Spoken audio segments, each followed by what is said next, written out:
Hello, once again, and welcome to our show. We have another amazing show, and today we have the talented, creative, intelligent Davika here with us, and she will tell us about herself, and we'll get to know more about her during this episode. So, Davika, you can introduce yourself. Thank you, Jason, for the introduction and for having me on your podcast. I am a Washington local and I'm an educator. I'm a deep feeler and I'm just a community advocate. I care a lot about the arts and culture and I am interested in acting and just creative expression of all kind. So I'm excited to be here. Well, we're definitely glad to have you here, and seems like you've been getting busier lately. This seems like a good year. Last year was a good year. What are some of the things that you're working on, or what are you doing right now? Yeah, I find that sometimes when your heart and your values and your passions align with a greater good, the universe has a way of sort of supporting and pushing that along. Mm. So I feel really blessed and grateful to say there's been a really supportive push, I feel, from everywhere in my community. And lately, I just started working for a nonprofit called Upaya. They help combat poverty in India, and I do some events and community outreach consulting for them. Mm. And I also work with Cultural Space Agency with a program they have called Building Art Spaces Equitably. So looking at different real estate spaces around Seattle and how to turn those into centers for the arts and culture. So you know that today the topic is relationships, and I'm interested in your point of view and your perspective and some of the things that you have experienced. So when we talk about relationships and just your life experience, some of them might have been more personal and intimate type of relationships, and some of the things that I'm sure you learned have come from the community and a larger circle. So when you think about relationships, what do you think of offhand? Ooh. When I think about relationships, I think the first thing that comes to mind is curiosity. Mm. I'm a really curious person, and I know we'll be talking about romantic relationships too, but I think one of my values is just community building. And so at the center of that is curiosity for different people, different life experiences. And I think in a more romantic setting, that same curiosity comes through. And so, yeah, curiosity and connection is probably the first thing Mm. I think about. Yeah, and that is interesting because we are who we are. So the curiosity with people in general, it leads to the curiosity and having Yeah. that desire of knowledge for Mm. individuals. So individuals or groups. Mhm. So what has your experience been overall with the closer, intimate relationships? Would you say that you have had more good experiences or more challenging experiences in that realm?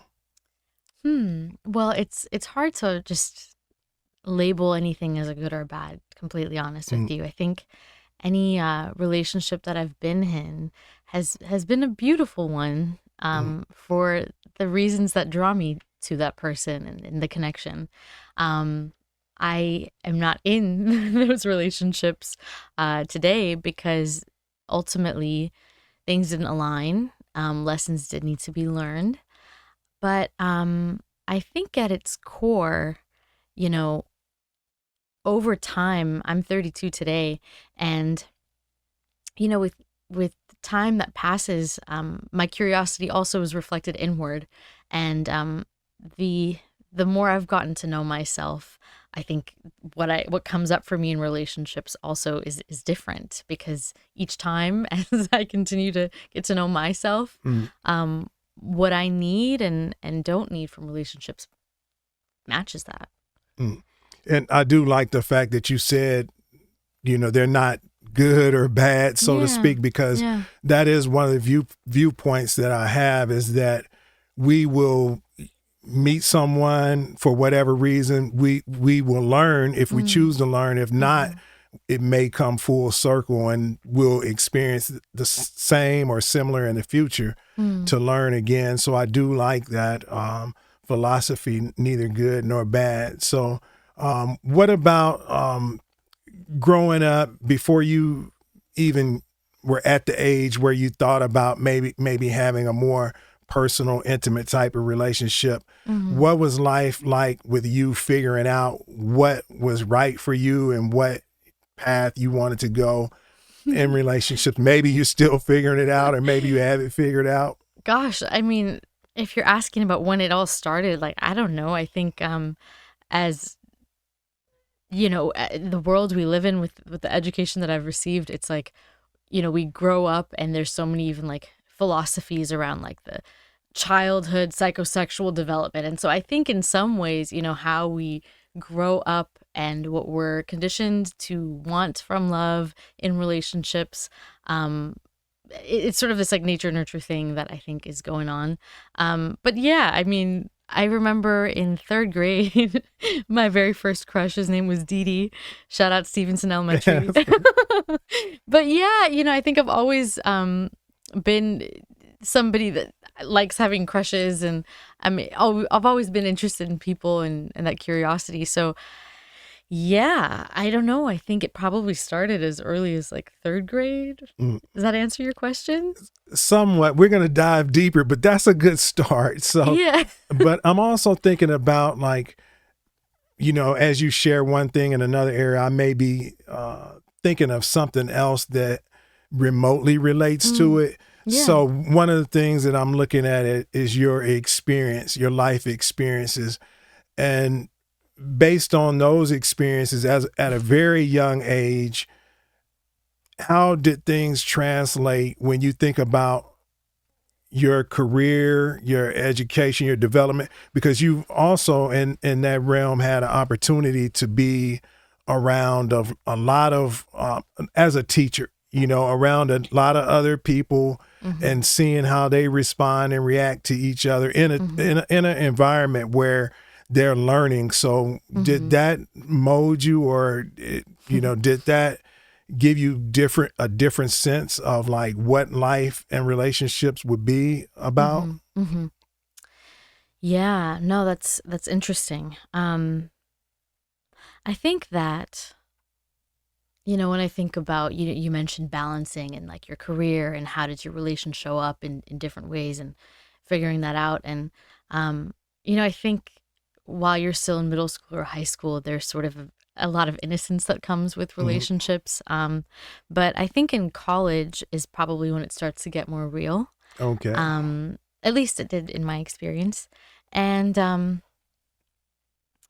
yeah, I think one of the first lessons that I learned, looking back now, of course, was just this idea of like codependency and sort of like what I've seen in movies and read in some of my favorite books about what relationships are, and then sort of what it looks like in actuality when you've got two people who are like independently trying to live lives and Hmm. incorporate each other. And, if I'm coming from one perspective or one experience and then I'm met with a different one, I think that difference can be a very startling one. Hmm. For example, to be a little more specific, I had a boyfriend in college, and it was like one of the sweetest relationships I've been in. And I didn't realize it at the time, Hmm. but I think it was pretty codependent. I don't think I was very young. I probably met him when I was like 19. So I didn't know anything about the language and the therapy talk that we have access to now on social media, etc. But I think we would just do everything together and our friends, and there wasn't as much time separate. And so after that relationship ended, the next one that I was in, I think I was dating somebody who was very independent, really loved me too, cared about me, and opened my world up to a whole different sense of travel and the arts that I'm connected to today. Hmm. Even I think these relationships that I've been in, each one has just taught me more about me and who I am. But so to go back to what I was saying, I think that jump was a big one for me because I went from this very innocent, like we barely fought, even had a lot of fun together. Hmm. It wasn't the right thing still for me, but the next relationship I was in opened up my world in such a beautiful way and was so hard for me emotionally because I went from the normalcy of what this more codependent thing was to a more independent one. And, that relationship ended probably because there wasn't enough uh, like co-creation. Maybe it was a little too independent, at least for Wow. me. But I think just being able to even see that range has been fascinating for me because, it really teaches you each time about what you really need or want or, what really fits you better. It sounds like you were very fortunate to learn those lessons and the differences from those lessons. I don't know that a lot of people that I talk to, and maybe because I've been exposed to more people that are having challenges, and I'm not saying those relationships didn't have its challenges or, but they definitely didn't. They definitely did. Oh, they did. But they definitely don't sound like they're too toxic, but or toxic at all. But one of the things that when you shared the aspect of college and the role that it plays on relationships, I know the demographics of a lot of people that are taking in what I'm sharing, and that is like a huge deal because some of those individuals didn't fully learn their own identity before they went out and ventured into the world. So not only are they looking to find their own identity, they're also looking at what a romantic or being cared for in a different way that they have not experienced. So what were some of those things that you would say were challenging or you saw that may have been unhealthy? Yeah. Wow. Oof. Well, I think I'll start by saying this. I meant to, I wanted to bring this up earlier when we first started the conversation, but I think that how I perceive my relationships, the past ones and the one I'm even currently in, I think spirituality plays a really big role in that. And I do believe that there aren't any coincidences. I do believe that there are silver linings. And the way that I view life and have viewed my relationships has been like beautiful lessons that I've taken from each of the relationships I've been in. And I've had a really wonderful 20s, but it also has been a heartbreaking decade of connections and disconnection, misconnection. But lessons, I think, are the thing that I can hold on to and the gratitude I ultimately have. And I, a few years ago, dated a gentleman who was 8 years older than me. And this person, just a very eclectic individual, very passionate, a deep lover of the arts, expression, all of the things. But also, I had never dated someone like this before, but was also a narcissist. That's a big word. I'm going to have to get a definition of that. So, yeah. And, the age gap and just the power dynamic with that, along with the manipulation and the gaslighting and all of that, weren't even terms that I really understood truthfully prior to that relationship and ultimately what got me out of that, thank goodness. And that was a very difficult relationship for me. I don't think that I've ever felt scared in a relationship or had my friends and family scared for me. But, and for anybody like listening to the podcast, like if you've ever dated a narcissist, you understand it. Usually it'll be people who are very empathetic, who sometimes will be drawn to these kinds of people. And just that dynamic can be a very scary one. So yes, it was a hard relationship and I would not wish that on anybody. But where do I find myself today? I think even in the relationship, not just today, but and I think this aligns too with the spiritual piece and just my personality is like a highly empathetic person.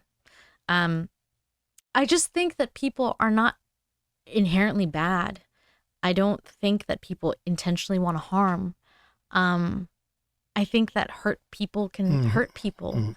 And it doesn't mean that you excuse behavior. And it doesn't mean that it's okay. But it's what I've understood is that I can hold space for the trauma that somebody has endured and ultimately the survival that they needed from that trauma to then morph them into the person they are today. And that may not work for me. I would imagine it doesn't work for most people if you're a narcissist, because there's a lot of manipulation that goes into that. A lot of you're delusional about a lot of things. Mm-hmm. But at the end of the day, like, I do see, like, this is it's someone's inner child kind of trying to survive. And I do think that adults have the responsibility to really look within and have some accountability. But I also understand that there are systems in place that stop people from having the space, the resources, the time to do that kind of inner work. And I do think that that comes with a privilege too. And so I see all of this and, like, where does that leave me, right? As somebody, you can see all of this, you can what's the word, like, logically kind of like theorize all of it, intellectualize all of it, and then you're still somebody with a heart, someone with emotions, somebody that cares. And I think that's when in my life I've hit certain walls where it's like I see the love that I deeply have for this person. I see their pain. I see how it comes through. Maybe they're not even aware of it. And I think one of my mistakes in previous relationships has been, oh, I've connected the dots for you. I get why it's coming up this way. I get why you're an avoidant person because of XYZ. Like, let me help, like, show you the path to the light at the end of the tunnel. Yeah. Mm-hmm. And I've realized, like, it's actually not my role, and that I'm not a therapist. Yes, it's important to have your partner's back, but that comes with its own sort of boundary, and there has to be intrinsic curiosity and being able to sit with uncomfortable feelings, I think, for true growth to happen in a relationship. So how did you end that relationship? How do you get out of a relationship where you finally decide to like cut the ties and move on? Truthfully, Jason, it's really hard for me to end relationships. I think the teacher in me, I don't know if I mentioned that, but I was a teacher for 5 years. Yeah. One of the, yeah. And it's like, I always believe in my students. I believe in people. I believe that there's room for growth. I detest the idea of boxing anyone and labeling them as, like, this is just who you are. Even for the person who I dated and said, like, this person definitely was a narcissist. Who knows where they are today? Maybe they're not that way. And I love the space of, like, and maybe you're not. Because I think people need that. They need that sort of radical grace in a world that's just trying to label folks. I've come up against, like, that wall feeling emotionally. And I think after a couple times of that, I'm like, okay, I truly see that there's no growth here. It's hard for me. I know some folks in my life who the first sign of, that's a red flag, I'm out. And I think that there's a pro and a con to that. There's a light side and a shadow side. You know, on one end, it's like, how are people supposed to actually try and be better if there's no space for that? And the good side of it is like, hey, I have my clear boundaries, and sorry you crossed them. No, thank you. You know, women get approached a lot by men, so they are in a position to make a decision around that. It's not something that's necessarily coming naturally for them. What has been your experience? Has it been the person's been in your circle? Is more natural, or you feel like, wow, we were meant to meet each other? Yeah. There's one person that I met via an app, and that was the relationship that I had with the more narcissist person. Okay. And it was after that relationship I was like, and I don't think the the way that I live my life and the things I'm involved in, I meet a lot of people all the time, and everybody else I've met just kind of in the wild naturally. As a romantic, I think I prefer that story too. No shade though to the dating apps, and I think that's I'll important shade them too. for you, but Hey, no, but you go know ahead. what? To No, each their own, and if I you know. find a healthy love, like who cares at the end Yeah. of the day? But And to those that have found marriage, because I know people personally that have found yeah, marriage and they have lasted, yeah, this yeah. started on an app. So I'm just, No, for yeah, me, it's not for me, but yeah. yeah. So yeah, there's a Yeah. lot of unique experience. What about opposites attract? Because you've mentioned like the artistic Mm, piece, and for me, my experience is that I've gravitated towards people that have like in all aspects of life that are kind of the different mode or quite different than I am and the way mm. that they think. What about you as far as that? Yeah, interesting question. Well, I think it depends on what kind of opposites are we talking about. I think when it comes to interests and how time is spent, I think I've consistently found people, at least like in my 20s and beyond, like people who align with that. I meet people who are also involved in the arts, who are involved in community. Um, and I think that love for expression is probably what draws me. Mhm. But I think where the opposites do attract for me is in attachment style. As someone who lands more anxiously attached, I've found myself drawn to a lot of avoidance. Mhm. And not intentionally so, but that's that's what the pattern has been, which is a common pattern too. Mm. Have you done a lot of reading or something? Because a lot of the terms that you're using, I know you're educated, but Mm. some of it is very specific to Mm. relationships and Yeah. relationship growth. Where Yeah. where has that knowledge come from? Great question. So I think when I got my bachelor's in education and in Spanish, that's when we first learned about childhood development. And so there's this psychological theory that looks at attachment, so how we build bonds with Mhm. people and how it really starts with the bonds that you have as a baby. And so depending on your parents and sort of what they were navigating, how available they were or were not, there are certain ways that they showed up for you or didn't, or your caregivers or whoever it was that was taking Mhm. care. And there's four types of attachment styles. Mhm. There's a secure attachment style, there's a insecure attachment style, there's a disorganized attachment style, and there's a fourth one that I'm not able to recall. Mhm. But essentially, based on how your needs were met, you've sort of understood love to show up for you in a particular kind of way. Now, it doesn't necessarily always have to be like your upbringing. It can be some like really impactful life circumstances or relationships, perhaps even. But that's the core of it. And with my life experiences, I do run more anxiously attached, which means that I seek reassurance in relationships, and my previous dating experiences too, I think, have helped me kind of fall into that box. But I will say this, because I think as a society we do love to like put ourselves into these labels and categories. I don't think anyone is stuck anywhere. Mhm. And I think there's always that room for like, okay, I'm recognizing these types of scenarios kind of triggers that anxious feeling in me. Number one, always like, what am I doing to self-regulate? And it's not always going to be perfect. Ideally, you're in a relationship that allows space for that, for you to recognize what's happening in real time, to just like understand it. Um, and everybody carries some childhood trauma, Mhm. right? Um, so there's that baseline baseline trauma.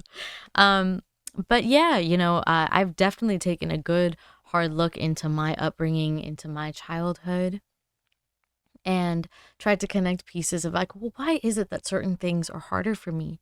Why do I have the triggers that I do? Mhm. And I think, Yeah, I'm a child of immigrants who came to this country and really just started from scratch. Um, my parents are not perfect people. I feel blessed to have the family I do. They're very loving, very giving, generous people. And they come with their traumas too. And, as a child, when you're growing up, you don't know this. This is not something I grew up with, right? Clearly spent a lot of time thinking about this. But yes, we hold grace for our parents because they didn't have the access to the things that I now do. Mm. And, generational healing is a thing. Generational trauma is a thing too.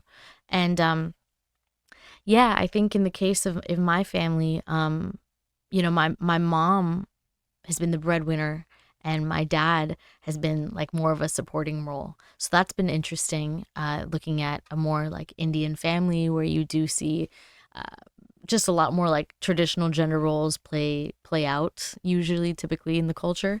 But also, without like sharing too much of my family, but my dad was the youngest of five siblings and didn't grow up with a bunch of money. My mom uh, was working since she was like 8, Wow. as a tutor and making money. And so when they, came together, they have a love marriage, which is pretty cool. Most Indian kids don't have parents that come from a love marriage. So that's always been really cool for me. Can you explain what that means to us? Yeah, Like, yeah, yeah, yeah. You probably heard of like, what is it? the more arranged The or arranged marriages, yeah, exactly. And so the caste system being a big deal in mm-hmm. India too, to this day, it's prevalent. Arranged marriages, of course, and then just like culturally too in India, it's like a lot of respect to your elders Mm-hmm. and all of that. And so what they say and what the man says is very important.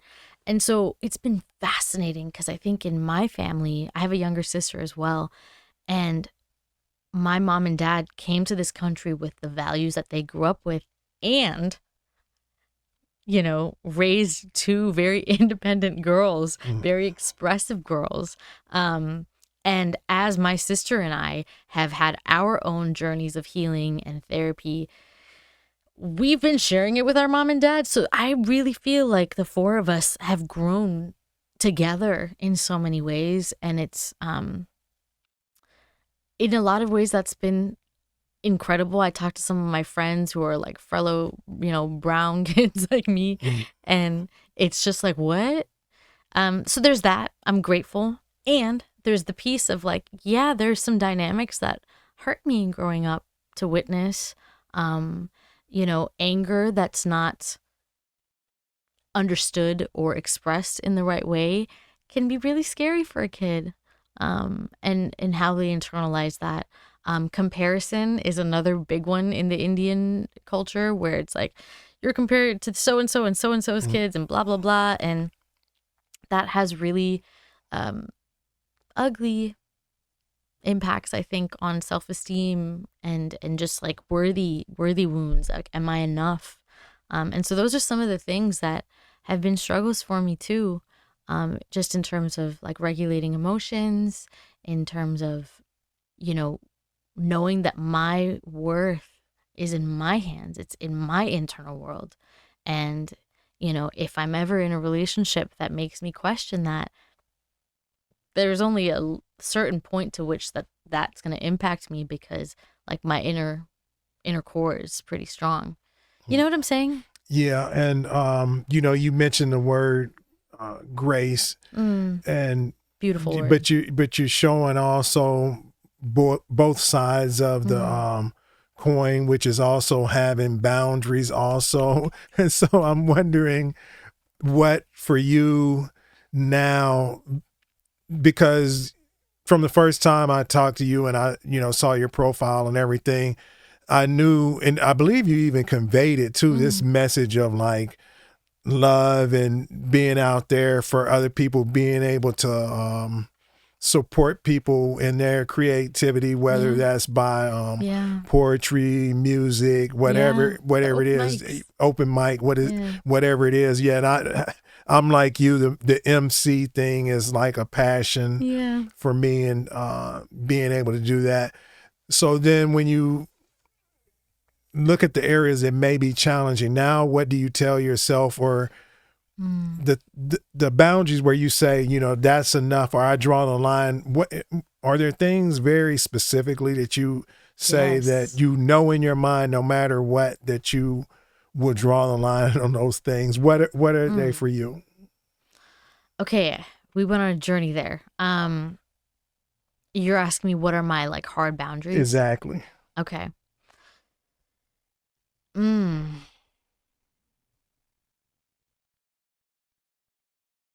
I think infidelity is just a big time. I don't know how you move on from that.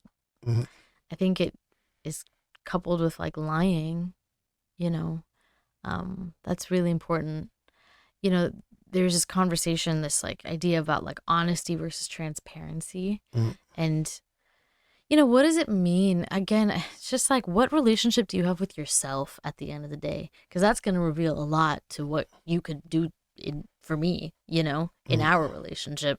And so, yeah, I think when people are lying to themselves, they will lie to you. Right. And I think that's the kind of behavior or understanding. If you can't even understand you're doing that and you have no plan of action to help yourself, like I don't know how you move on from that, Mhm. you know? Yeah, and people will say there's so many levels to that, you know, because some people Hmm. see infidelity that it's not really infidelity until they actually have compromised to, you know, a touch or a more close experience with another person other than the one that they're committed to. So what about does infidelity? How does that look for you? Infidelity. Great So, question, Jason. Also, shout out to my therapist, Danya Ahmed. She said, she was like, there is no, so on the internet, there's this thing about like micro cheating is like kind of like a mm-hmm, buzzing word. mm-hmm, And she told me very plainly, she was like, listen, there's no such thing as micro cheating. It's just cheating, you know? And I thought that was super interesting. I think it begs a conversation, right? Because people immediately are like, okay, but I don't think XYZ. And to this, I will say, to each their own. You just have to know where you lie. And if you okay. are in a relationship with somebody, you need to agree to the terms of what that safety looks like, you know? Um, I know people, I mean, this not like, you know, people sometimes looking beyond just like a heterosexual relationship too. Like you look at different models of relationships, like it's about having communication at the end of the day and about knowing yourself. I think that it just keeps kind of coming back to that.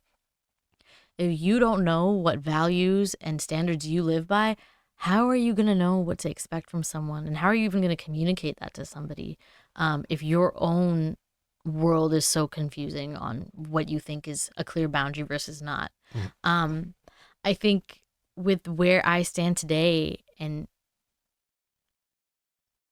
I think that social media can be such a dangerous place, Mm-hmm. you know, because and it's like for my fellow romantics and like people who love poetry and like the old school like love songs and things, it's just like, damn, where's a love like that? And you know, people will be like, I'm in the wrong generation and whatnot. And I think it really is just about being truthful because temptation has always existed and now more than ever, I'd say. But if you have a strong code of conduct, like I think you'll attract that too if you're, you know, moving smartly and communicating that. Right.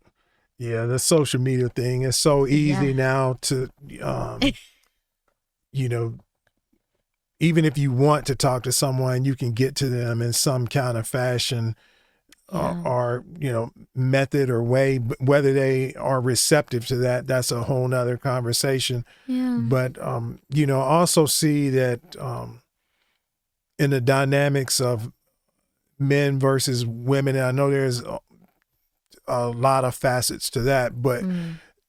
men seem to hold a higher standard for women that they won't hold for themselves. Um, Mm. have you encountered situations like that, or do you you say yeah? Yeah. I'm a very clear communicator as Hmm. far as my feelings go. If I'm not okay with something, I'm going to let you know.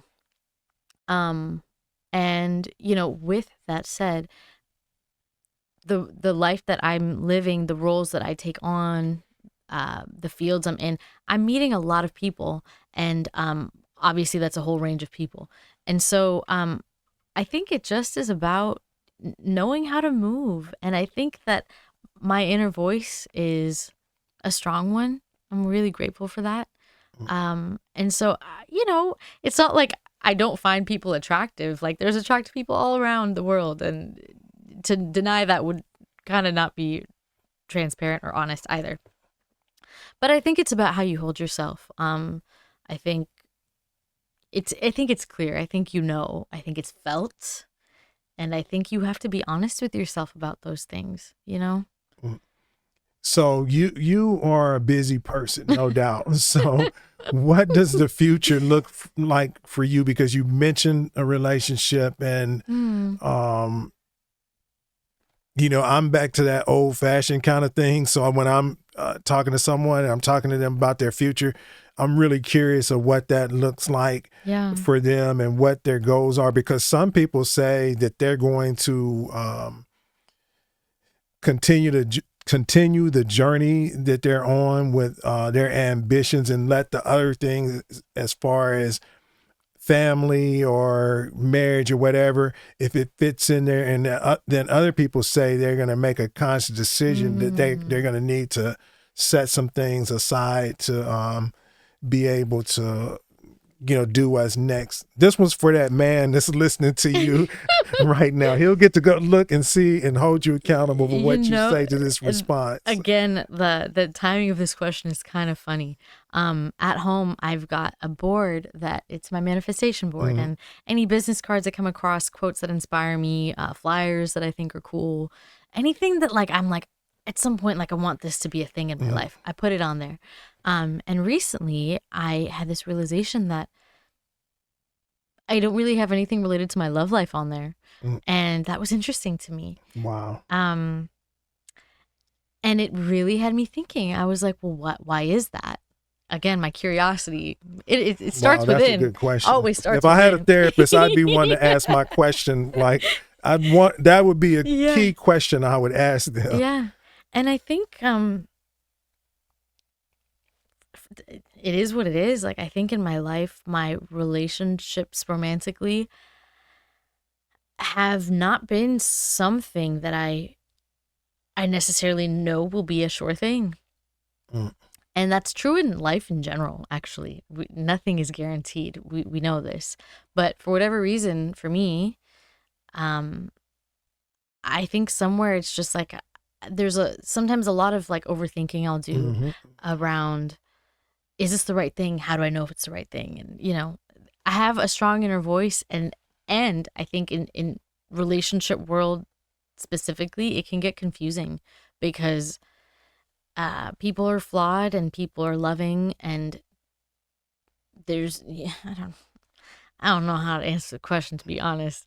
But going back to the manifestation part, I think I am looking to maybe more intentionally manifest what like 5 years from now could look like. I think in my mind, I really believe at the end of the day, the right thing will find me. Hmm. And, I think I'd be a wonderful mom, but I also don't think I need to be a mother to live a very fulfilling life.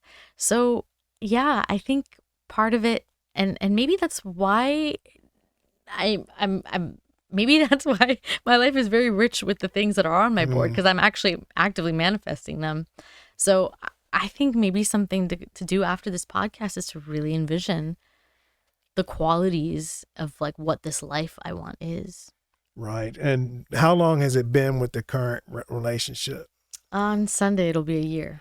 A year. That's a pretty significant mark. And anything big planned? For it. Yeah. Well, if you must know, a year ago, and I'm doing it again this year, Mm. I'm emceeing the India Yoga Day for the Indian consulate here in Seattle. Mm. And so last year, as I was emceeing, they do it's yoga in the park at Cary Park. Mm. And so at 8 a.m., people come through. I, do a little something. The consulate general says a few words. Everyone does a yoga session. And that's what we're doing this year again. And then afterwards, we're headed to a diner. Wow. The same diner that he asked me to be his girlfriend. So that's the plan. Yeah, that's romantic. Yeah, So, it's kind of fun to do it again and be like, yo, what? yeah. And you said you like to travel also? Love traveling. Yeah. What are some of the places you recommend? I won't say recommend. Okay. I highly, highly recommend Mexico City. Mm-hmm. I recommend Lisbon. And I really enjoyed my time in Istanbul. Okay. Yeah, 3 very magical cities. Yeah, I say at some point I'm gonna do the adult trips. I do more like the fun beach. I just need beaches and sun, Amen. and I'm happy. But I've been contemplating. There's an actual company that they will make you. You give them some hints of things that you would want to do and you wouldn't want to do, and then they will plan your entire trip. And the only thing you do is the day of your trip, you go to the airport and you open up the car and it tells you, where you're going, and it's extravagant. You could be going to. What is the name of? I This forget. is so cool. I'll have to. I'll have Let to the add it people to. know. Yeah, I'll let the people know. I'll put it on the screen for the podcast. But it's pretty amazing, and just the people that talk about that experience is pretty amazing also. But as we wrap things up, because I do intend on coming to your poetry, the open mic nights. open mic Yes. night. I love Come to be on the through. mic, and I have some, I need to get those things Get it off your recorded chest, so people, Jason. so they can, Get it off your so they chest. can, the people can see it. But tell us where to find you and some of the places that, and some of the things that you're doing. Absolutely. Okay, so if you're interested in finding any of these open mics or connecting, my name is Devika Vias, and you can find me on Instagram. My handle is DEVIKAVYAS, and I actually have a little schedule of all the upcoming open mics just in my bio on my profile. But the next one will be at Boon Boona in Renton. Shout out Ephraim. I also do some over at Pacha Collective with Zoe, and we do some things over at Third Culture as well in Bellevue. And so they're kind of a bunch of different neighborhoods that I work with in partnership to just bring spaces for people. It's open to poetry, music, stand-up. I've had folks dance, storytell, of course, and it's a very, very approachable space. People are just there to hug you. Yeah, so that's a good thing. And I've written. When is the one in Renton occurring? When is that one? Do you know the date offhand? It's going to be June 26th. So 26. Where will next I be? Friday. 26. And then it'll be I think in I August. might be around because that is like the closest location to me. But I love Bellevue and all of the venues we gotta get you to come out. Yeah, all the venues that you have. Everyone should know, like, the atmosphere, the food is, pretty impressive. So people get an opportunity. There's so many things like that to do. That's one of the reasons that I love the Northwest. And Seattle freeze where? Yeah. So you have to make it happen. You can't wait on the weather or anything else that and stuff. So again, I definitely appreciate you sharing, and we'll stay in touch, and maybe we'll have the significant other come in and talk to him. And if you have anybody that you recommend, for the podcast, I'm open to additional people coming in the studio 100%. because I want a really diverse group of people to be able to share their experiences. And some are more typical of what people experience. And I do know that a lot of people are going through a lot of challenging experiences now. And we're going to be touching on some of those things and how to like heal. And, one of the things about the show is this is not any therapy or clinical, this is just people having conversation about their experiences and, letting other people know what things look like for them. So thanks again for coming out, and we hope to see you again sometime Yeah. soon. So thanks for No, sharing. it's been really fun just reflecting on relationships and the human experience. So thank you as well. Okay. Have a good one.